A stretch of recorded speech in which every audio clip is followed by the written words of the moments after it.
Today marks the start of the conversation around redistricting of the state of Louisiana. Members of the House of Representatives were able to share their opinions on what the rules should be like.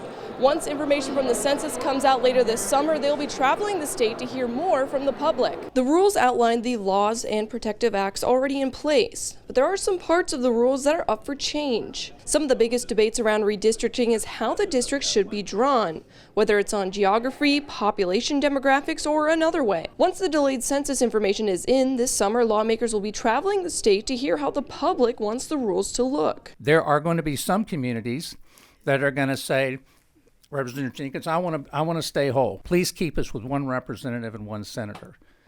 Then you're going to find some communities who really kind of like the idea of having more senators and more representatives. The redistricting will decide which voters are in which districts, and it could change the outcome of elections or even the Supreme Court representation. Some public testimony started today where one man brought up some issues he's had with past redistricting. The line between House District 60 and House District 51 was drawn directly down the middle of Pierre Part as its community. And why? Because it was separated by a bayou. You had Ward 8 on one side and Ward 9 on the other side.